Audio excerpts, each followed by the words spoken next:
Hello everyone. Today we're going to go ahead and demonstrate our electronic C-scooter. Everything you see here is what you'll get with your item.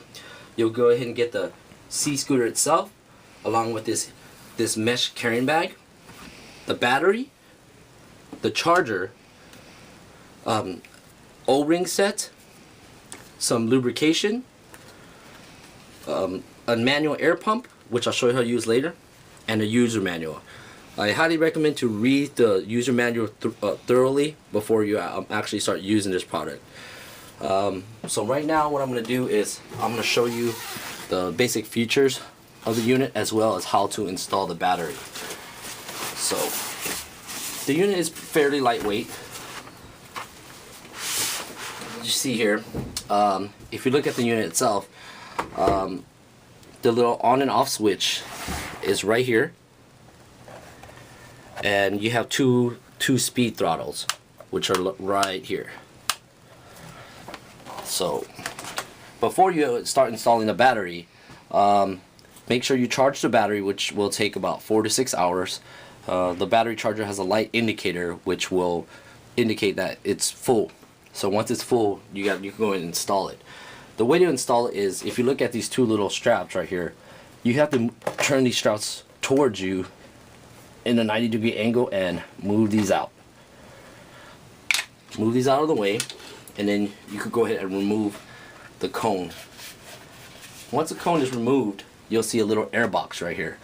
This air box allows the unit to float, when it's in the water. It's good for snorkelers, so you can get to the surface quicker. However, if you're diving, you want to go ahead and remove this.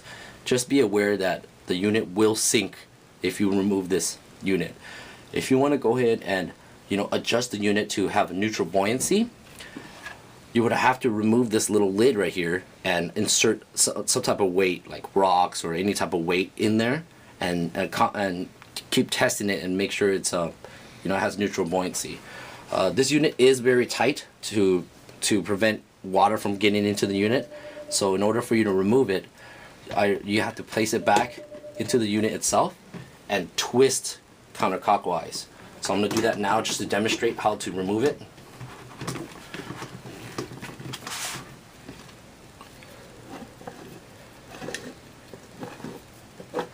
See, you'll see a little seal right there, little O-ring. See? So you will go ahead and put the additional weight in there. The lubrication I mentioned earlier, it's go ahead and make sure that it's all lubricated. I'm going to go ahead and insert this O-ring back in.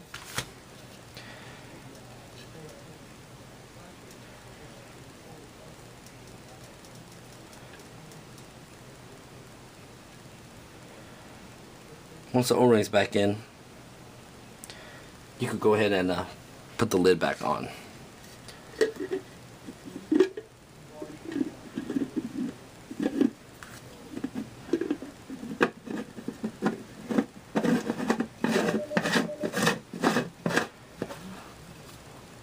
Just be aware that when you do put the unit back in, that when you put it in, these two little nubs right here have to align to where those little latches were earlier. So if I were to try to put the cone on right now, it wouldn't go on properly. You'll have to twist the lid tight until these two parts are aligned with here. So just keep that in mind. So after you do that, if you look inside the unit, you'll see that there's a little air vent cap. Normally this is out. This should never be closed in, but earlier I closed it. But this should be out. In order for you to access the compartment where the battery goes, you have to take your manual air pump and if you look closely on there, you'd have to screw this in like so.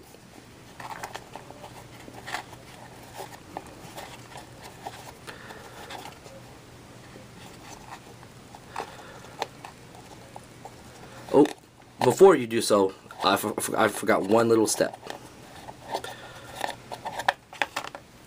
If you look in your bag of O-rings, there's a little rubber piece right here. This is a big long rubber band. Go ahead and route this rubber band through here and attach it to this little strap right here, like so, and do the same thing for this side, like so. Then you can go ahead and attach the manual air pump to it.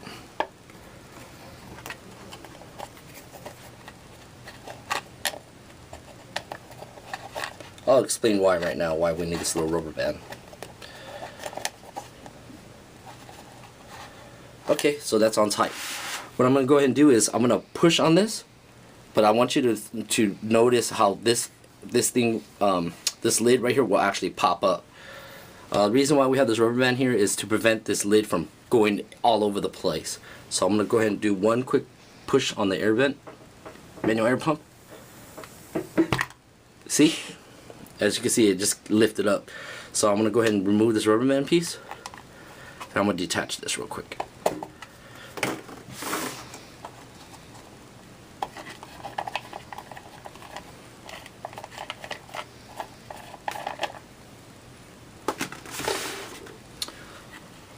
All this area right here is lubricated, just to let you know. So right here, this is where the battery compartment goes. Okay, so I'm going to go ahead and install the battery.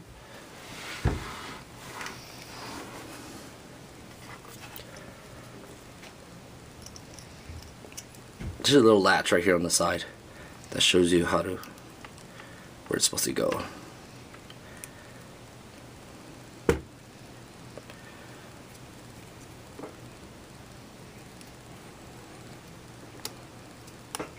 There we go. Pop this unit in, and what you have to see is how I'm going to go ahead and route the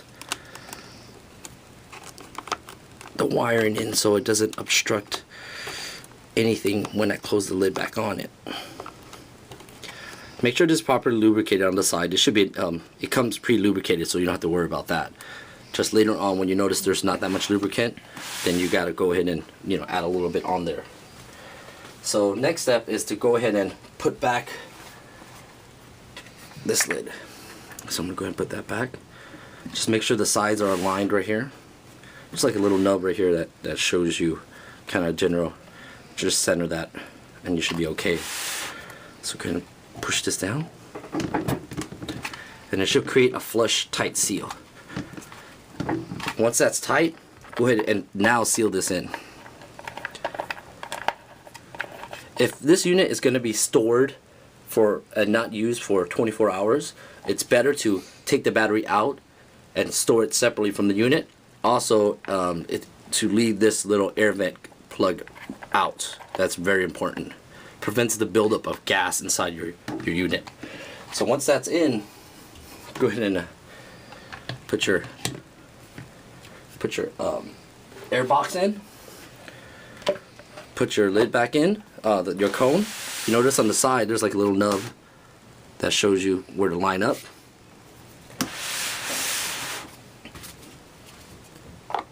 And go ahead and put your latch back on and close it down. This locks it in place and the unit is ready to use.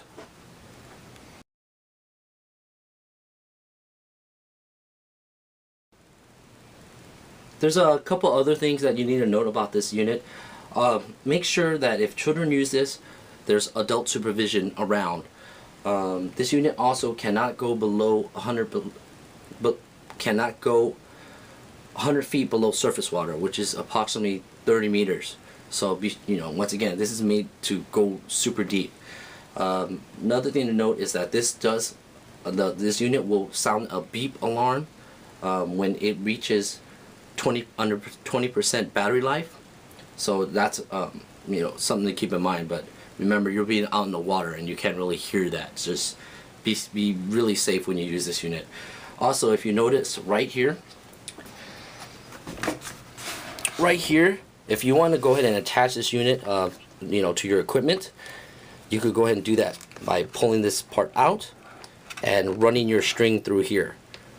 and it'll go ahead and grasp onto whatever you have, but make sure you loop it around. The on and off switch is right here. So once it's in this position, it's on. If it's in this position, it's off. So we'll leave it on right here.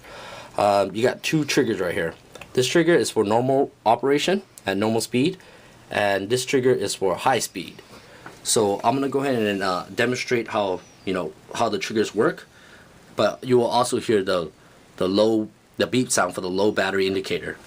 So this is at normal speed.